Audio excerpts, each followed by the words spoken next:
Chapter 12, Sidequest Alseid, Part 1, An Elf's Request. Holy Lunas, 337 solar year.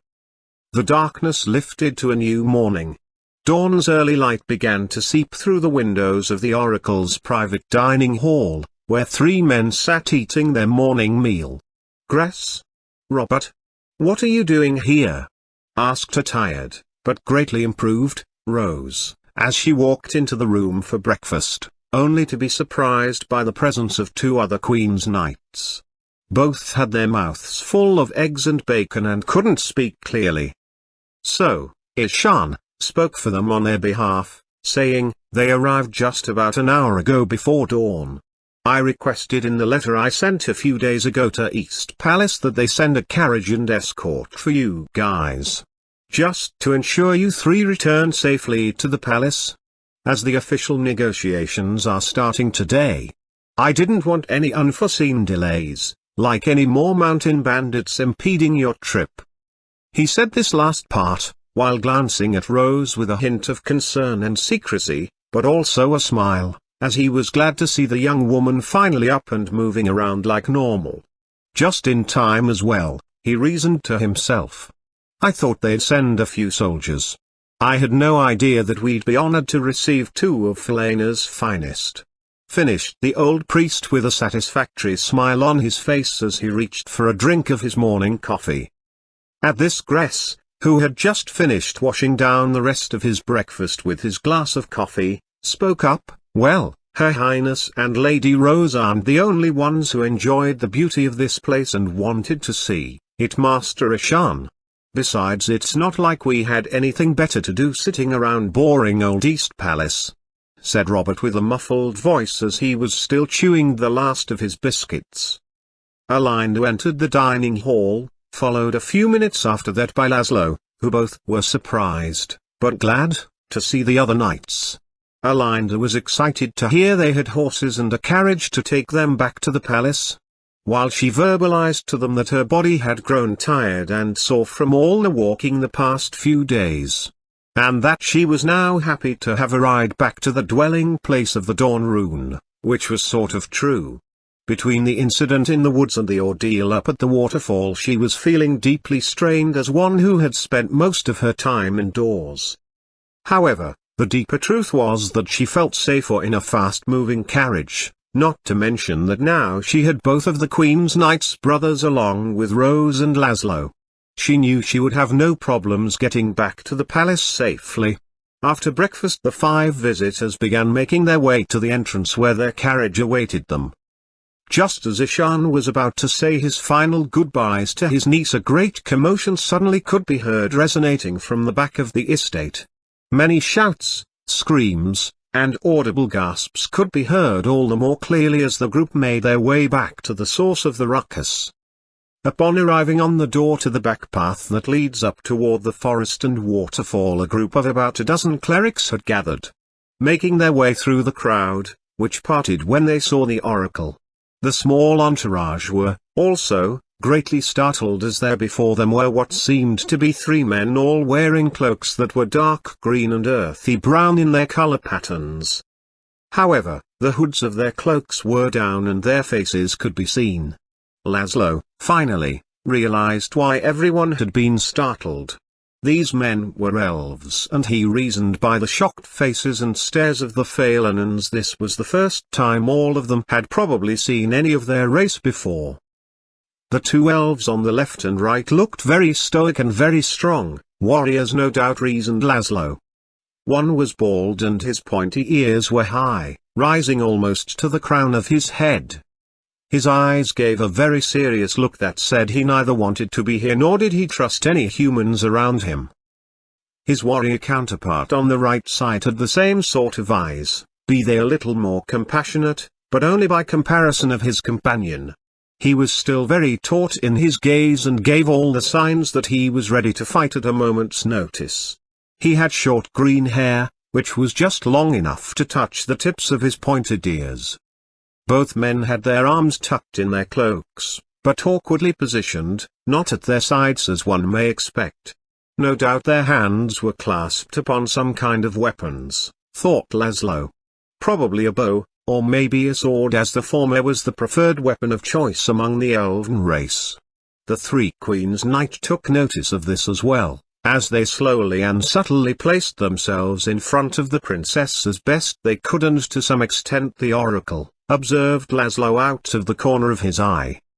Nevertheless, it was the middle elf who seemed to be most intriguing to Laszlo and many in the small crowd of gatherers. He was a little taller than his traveling cloaked comrades. He had long blue hair that was held together and pushed back by a glimmering clear crystal type-colored circlet that had a polished shine to it. Also, he has sapphire blue eyes. Under his earthy-toned cloak hints of satin-type red robes peeked forth. Most interesting of all was the gold necklace he wore. The chain and circular flat small disc that hung off it were golden, but affixed on the flat golden plate was a small transparent gem, like a diamond, but only 3 times brighter in its shimmering off the sunlight. He had a very regal appearance about himself in spite of being very unusual. The elf also displayed feelings of uneasiness at being gawked at by so many people at once. Despite everyone in the crowd, the elf seemed to make eye contact with Laszlo. Studying him, Laszlo met his gaze with the same look of curiosity. Their warrior had met dozens of elves in his lifetime, but none quite as interesting as the one now before him. After a few moments of hushed silence, the middle elf extended his arms outward from his cloak toward the crowd in a gesture of greetings. At this sign of peace, the oracle stepped out from behind Robert, who had out of intuition positioned himself between these strange visitors and the member of the Falanin royal family. In his most official and strongest cadence Ishan addressed them. Greetings. Welcome to Holy Lunas, my friends. To what honor do we owe you that you would come to our most blessed and sacred shrine? However, before the blue-haired elf could reply, the less even-tempered bald elf, who was no longer stoic, began mumbling something in protest to his taller companion in another language, with all the body language and gestures that suggested he was upset. The humans looked curiously at each other and then back at the elves as if looking for some sign of understanding to come forth. Ishan, himself, seemed confused and wondered what he could have said that would cause such a strong negative reaction. Alinda turned her gaze, for the first time, from the elves toward Laszlo, who didn't have the same puzzled look as the others. Rather, his face was one of comprehension, as though he understood what the elf was saying. Speaking in his native elvish tongue, the bald elf protested, but respectfully, toward the gold necklace elf, saying, "You see, my prince, how these barbarous humans call this land their own. Even their chief there," gesturing to Ishan, says, "these sacred lands belong to him and the humans. How dare they? We have called this forest home for centuries before they arrived with their greed for gold and their primitive wars. Their sheer arrogance is just." Saying nothing, the elvish prince merely raised his hand to the now emotional elf, not saying a word, but merely gesturing with his hand that he had heard enough and wanted silence. Immediately, the bald elf stopped speaking, let out a small sigh, and returned to his previous stoic stance without further incident at the silent command of his blue-haired master. "Please forgive our sudden appearance," said the noble elf with a tone of regal speech. "I shall be brief, my human acquaintances. I am here for 2 reasons, but both involve that man there and to a lesser degree that silvery-haired maiden there." He was now pointing at Laszlo and Alinda. As though the dozen or so clergy all had the same thought at once, they all stepped to the sides of the small group to gaze upon these two as though seeing them for the first time. Only the 3 knights, 2 royal family members, and Laszlo had not moved and now were in the middle of this human hallway. Concurrently, at the mention of the princess by the noble elf, Rose moved even closer to Alinda's side, her one hand on her nunchuck's ivory handle. Now, surprising of all people, Robert spoke up, perhaps in a stronger voice than he may have intended to use. Said, "What are you talking about? What's your business with the princess?" Again, the bald elf seemed to forget his previous order to hold his place, yelled out, but instead of elvish, He spoke in the tongue of men, so this time everyone understood him. "Hold your tongue, human," he said as though there was a foul taste in his mouth. "How dare you address the master like that? Do your simple minds understand who he is? This is the son of the chief, Ren, the next ruler of all Alseid. You will show him respect or I shall cut out your tongue, you primitive savage." Upon finishing these words, the bold elf drew forth a small blade from his side. The other short green-haired elf remained still and stoic, but poised on his feet, as though he too wanted to jump in, but restrained himself by some invisible force that was the previous commands of his master. The three Queen's knights all withdrew their weapons as well at this show of perceived hostile aggression. However, it was Ishan that spoke up once more. Now, I am sure there is no need for this tension." Moreover, Ren became indignant, and spoke up in Elvish in a harsh tone toward his servant, Aeolus. "That is enough. The only one acting like a human as you describe them is you." Aeolus' face turned red, whether because of anger or shame, Laszlo couldn't tell. However, immediately, he put his blade away and snapped to attention like a soldier just given a direct order. He said nothing else for the rest of their time in Lunas.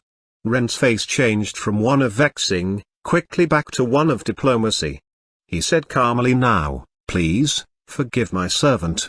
He has very little experience in dealing with humans and doesn't understand your ways." The three knights returned their weapons to their sides, but kept them at the ready. Ishan, also helping to defuse the situation, interjected a smile and some awkward laughter. "Ha, it's quite all right, Master Ren. We have little experience as well in dealing with elves. Now you said you has some business with young Sir Laszlo," purposely ignoring that he said Alinda as well. "Perhaps you'd like to come inside, so we can discuss these things?" "I am afraid that is not possible. We have very little time. I suppose we do not need the maiden, just that man. Indeed, you need to come with us now. Laszlo is your name?" He nodded. "Please, Master Laszlo, I must request that you come without further delay. Also, there is the great debt that must be repaid." Now Rose spoke. "What do you want with Laszlo anyway? He's not even from Velena. Perhaps, if you shared a bit about your intentions with our ambassador guest, we could better help you," spoke up a curious Grass at last. The elf prince was finally becoming somewhat impatient, as he was not accustomed to having his orders or requests brought into question, particularly by humans. Rose then interjected once more. "Besides, the trade talks between the Quendam and the island nations start today. Sir Laszlo can't go with you, he has to attend those." The elves seemed to show no concern over the political affairs of men.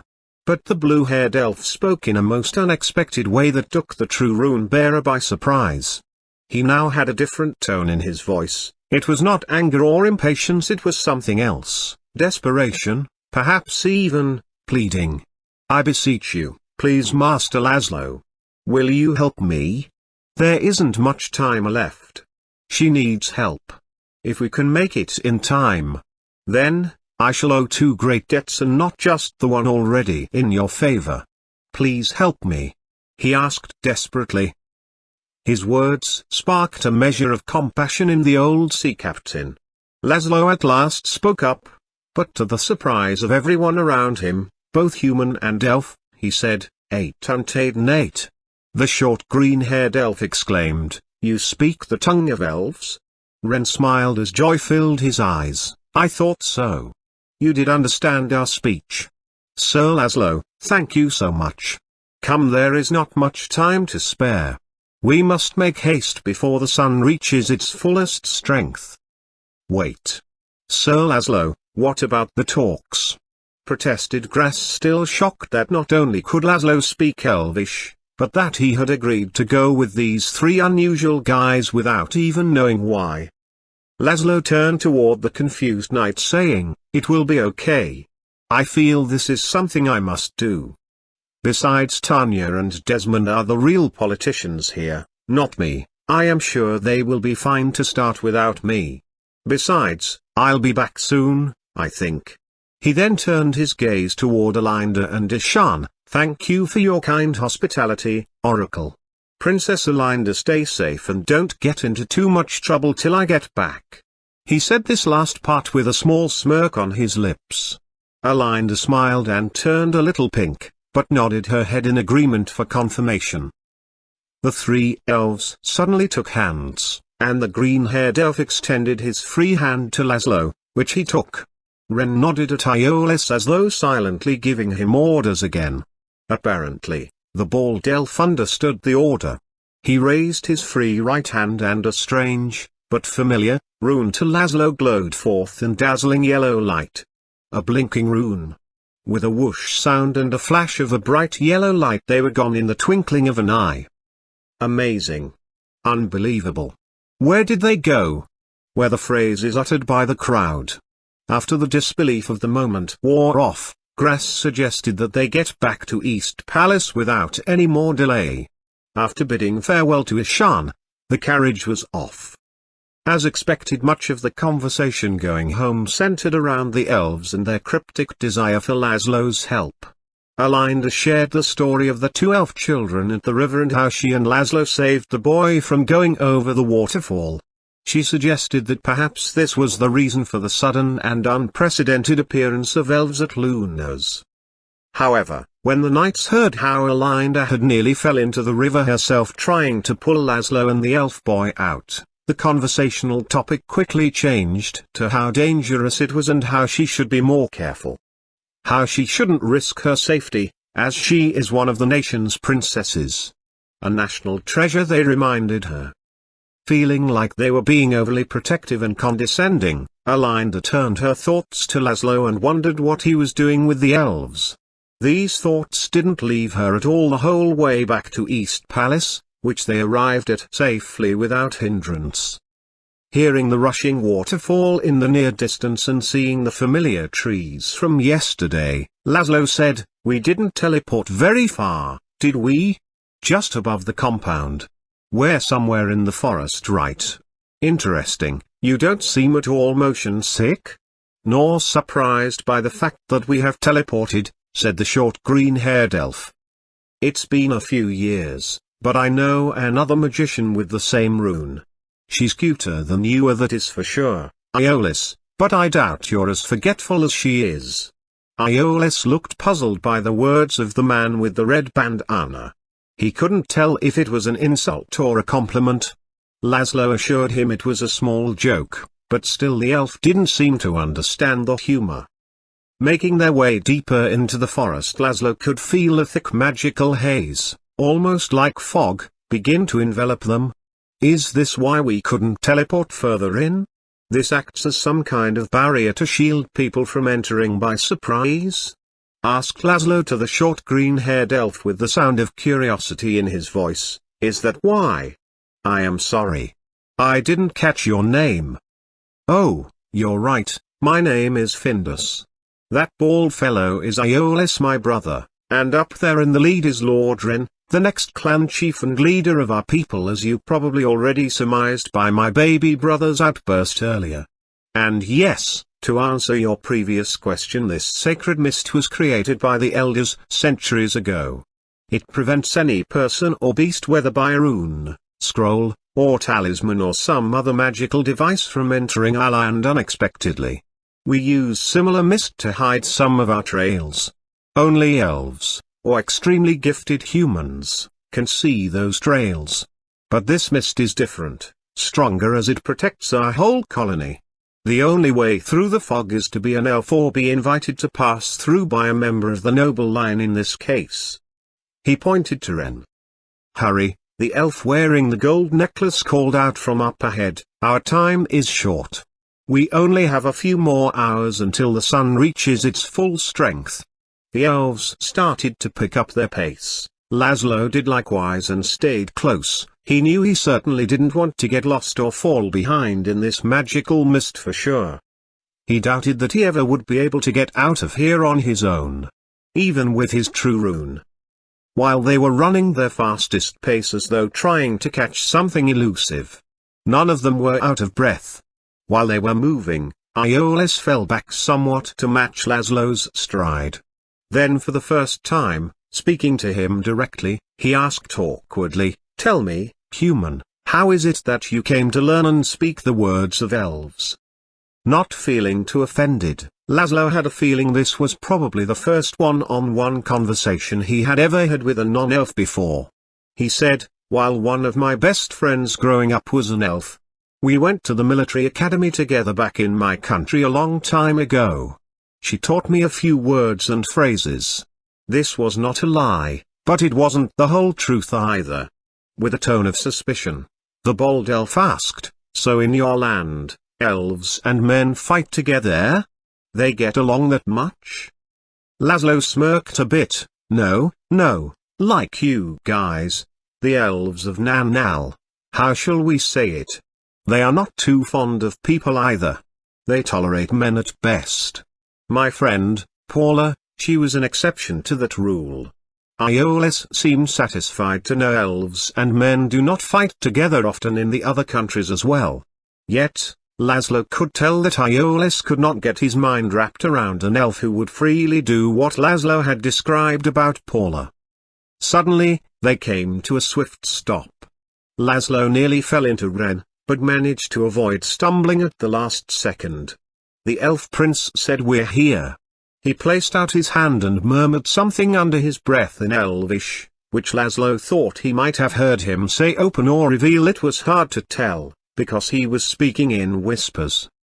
As the fog lifted, Laszlo realized all the brown and green trees around them looked brighter. Was it just his eyes, or did the green leaves on the trees appear greener?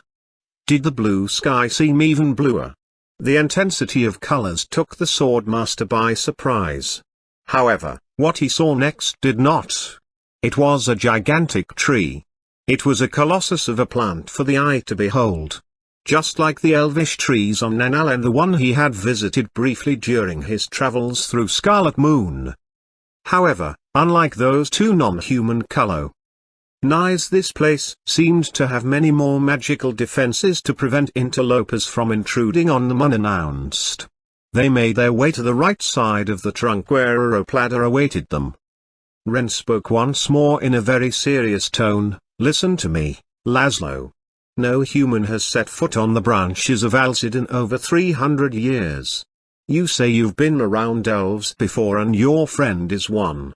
Good. Do nothing to upset them while you are here. Even if you do nothing, most of my people will probably not be happy to see you just because you are human." His gaze turned toward his bald servant. "Just stay close to me as we pass through the streets and you should be all right." Once they reached the top of the ladder, Laszlo could see hundreds of feet of wooden platforms, planks, and struts all around him in every direction that functioned as a ground for the elves to walk along. Their homes and shops were everywhere. It looked like a community of tree houses. Only elegantly crafted tree houses of wood and stone that looked as though master carpenters and masons with centuries of experience had crafted them. As they made their way down the main street, which seemed to also function as a bazaar with dozens of merchants selling the finest qualities of elvish goods and wares, Ren's words had proven to be nearly prophetic in nature. As most of the elves were shocked and in total awe at seeing a human, some for the first time, Laszlo could see many of the females gossiping and murmuring to each other. Some of the children were curious at this sight, while others ran behind their mothers' legs in fear. Some of the male elves watched on passively, but intently. A few had stern looks of malice in their eyes at the sight of the human, who to them was trespassing on their land. Such a thing would not have been tolerated normally had Laszlo not been accompanied by Ren, Aeolus, and Findus.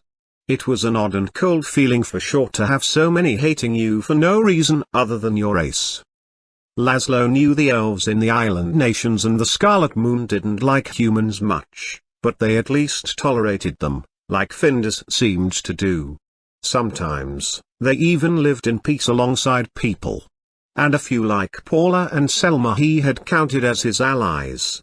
But something here was different. Something must have happened all those centuries ago that caused a profound hatred of humans to run so deeply to cause all this. This was not a few prejudiced elves among many tolerant ones. No, this seemed like a whole community of beings who were all in universal agreement. Humans are barbarous and can never be trusted. Well, wait, thought Laszlo, they all can't be like Aeolus and the ones on the streets. Findus seemed okay and Ren hadn't seemed so bad either.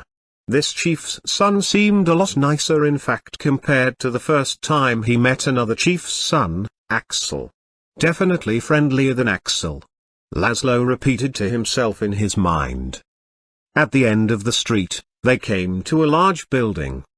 The largest home in the whole community, or so it seemed to Laszlo based off what little he had seen so far of Alseid. Two large, muscular guards, armed with swords at their sides, each opened one of the two doors that acted as the entrance to the treehouse mansion.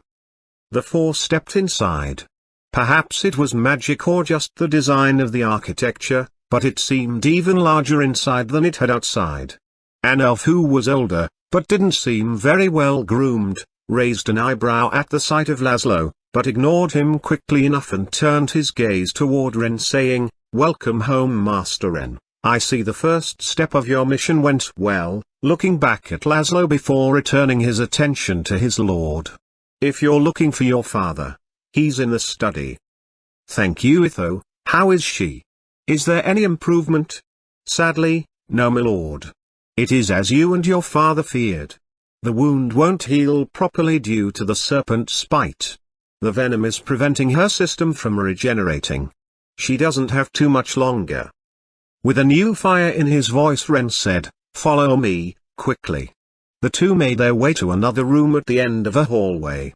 The other two elves stayed with Itho in the antechamber area at the entrance. At last things were starting to become somewhat clearer to him. He wondered if this woman who was apparently mortally wounded was the reason why he was here. She obviously seemed important to Ren, so much so he was willing to break a 300-year-old taboo and bring a human to Alseid. But for what reason he didn't know, but assumed he was finally at last about to find out. Upon entering the study, he saw thousands of books that covered every wall in the room. Tanya would think she'd died and gone to heaven in a place like this, thought the islander. In addition, Laszlo saw two figures, one adult and the other a child, sitting at a table with some, obviously, ancient tomes poured out before them. The older elf had faded blue and greyish hair. His skin was fair, but with many wrinkles, and he had a frail appearance about him. Laszlo assumed this was the village chief. Then he noticed the boy, who also had blue hair. This was the same boy that had fallen into the river the day before and had taken off with his female friend, before either he or Alinda could really talk to them. Only now his mischievous mannerisms had dissolved and one of regret seemed to replace them. It was obvious by the red puffiness around his eyes, the boy had been crying just before they had entered the room. "Oro?" asked Laszlo hesitantly, thinking that was the name the girl elf had used. "You're Oro, right? You and your friend, Terra, were the ones from the forest yesterday, weren't you?" The boy nodded and started to cry again, as if the mentioning of this invoked a painful memory for him. A confused expression again came upon the ageless warrior's face. Now the elder elf spoke up, "So then, you are the man that saved my grandson's life. For that you have my gratitude, human. And know that it is only for that reason alone I agreed to allow you access to my village. However, it is not the only reason why you are here, as I am sure you have already surmised by now. True rune bearer." "Excuse me? How do you know that?" he replied. A tone of supremacy and judgmentalness now entered the chief's voice as he retorted, "Don't take us for fools, human. Most of your kind may not be able to sense great power without proper training, but we elves are born with the innate ability to sense magical forces. And there is a great power twisted all around your soul. Even if I couldn't sense that power." "Yes, indeed. Your eyes tell me all I need to know." Your eyes are very unique for a human, almost elvish. They look young, but they have seen many great horrors over the years. Yes, indeed you are familiar with the slow endless passage of time, just as we are. He turned toward his son. Perhaps, you were right. He may be able to help after all. Assuming we're in time. In time for what? I still don't have a clear reason for why I am here. You obviously know more about me than I know about you and your situation. So, if you want my help with whatever it is you brought me here for, I need more information before I can do anything," said the islander in an authoritative voice. Ren, who had been consoling his own son since he had started crying again moments before, now spoke up to address Laszlo in a very somber, but still diplomatic tone. "You saved my son's life, so for that I owe you a great debt, but as I said earlier that before this day is done, I hope to owe you one more debt. You see, yesterday while you were saving my son's life in the river, his mother, myself and a few others were in the forests looking for them. Recently, we elves have sensed echoes of dark and sinister magical forces gathering near Falena's border. These echoes haven't been felt in centuries, not since before the time of the ancient Armies nation, as you humans call them." "Who?" interrupted Laszlo quizzically. "That's right, you're not from this continent, are you?" retorted Ren. "Before the first Falanan queen, even before the Sindarians, a group of humans and their king calling themselves armies had claimed these lands for their own. Modern Falanans refer to them as simply the Ancients. Regardless of this, back to my point," he continued, "because of these dark echoes and a great surge of runic energy we felt in the air 3 nights past, which we now assumed was you and your true rune." Laszlo nodded. No point in denying it now, he reckoned. "So, with this unknown energy circulating the countryside, we forbade the children from leaving Alseid. Normally, we let them play in the forest near the great tree, but that all changed for the reasons I just mentioned. So, yesterday when we learned that Oro and Terra were missing, we went looking for them immediately." Ren's stoic elf voice started to crack a bit as though a tidal wave of emotions were trying to break through a dam. Now with a hoarse voice, he added, "His mother, Cathinel, knew he likes to play near some old Sindarian ruins not far from here. So, she went there alone. Not wanting to wait for others, assuming that Oro and Terra might be in danger, because she felt a dark creature moving around those ruins. This creature had never been there, prior to a few weeks ago. Anyhow, when she got to the old ruins, she did not find the children. But that creature found her. My wife is a great warrior and archer, but she couldn't fend off that demon on her own for very long. And the thing, that damn serpent, it struck." Ren now had to stop talking for a moment to regain his composure. At this point the chief interjected in his calm and aged voice, "When Ren and the others showed up, they were too late. The snake had Cathinel coiled up in its body and had sunk part of its fang into her shoulder. They were able to distract the demon snake long enough to free her from its deadly clutches. Yet, for some reason in that shrine, the snake seemed to be immune from the arrows and rune attacks being hurled at it. Fortunately, thanks to Iolis and his blinking rune, they were able to teleport to safety just in time. Unfortunately, though, the damage was already inflicted. Our healers tell us the wound won't be able to heal itself properly as long as the venom remains in her body. But they don't know how to remove this particular venom without killing her. So, for now they're just barely managing to control the bleeding and are using water runes every hour to restore her strength. But even an elf's body can't deal with that strain very long. She'll probably be dead by morning. Unless... "Unless what?" responded Laszlo. "Look, if you think my true rune can cure your wife, I am sorry, I don't think it can. I could heal her body probably a little better than your water runes, but my rune won't remove the venom from her system. The rune of punishment has more offensive spells than it does restorative ones. Trust me. This accursed rune would rather take away your life than restore it any day if given the choice." "No, Master Laszlo, you miss the point, a semi-recovered Ren spoke over him. Those offensive spells are exactly what we want. The gold necklace elf took one of the old books from the table and pushed across the surface to the other side of the table where Laszlo was standing. Looking down at the page opened before him, he saw a picture of a flower that looked like a golden sun with red petals around it with only a green stem to support it. Under the caption was written something in a weird-looking form of Elvish. Raising his head up again, "A sun rose?" he asked. "Very good, Master Laszlo. That is an ancient dialect of Elvish. Very few elves living today can read it. I never would have imagined a human to possess such knowledge. Even one that went to school with an elf," said Ren curiously.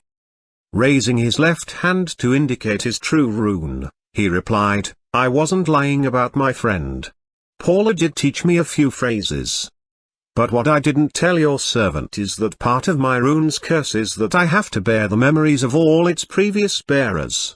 And because of the nature of this parasitic rune, it has had many hosts before I became its final bearer. Anyhow, one of those bearers was an elf from the northern continent and many of his memories are in Old Elvish. That's where I learn most of the dialect from. Anyways, how will this sun-rose flower help your wife?" According to this text, the petals of the sun-rose are a panacea for nearly any poison or venom, be they magical or natural. The Sindarians used them to make healing herbs all the time. A lot of these healing herbs can be found at some of their most ancient shrines all over the world.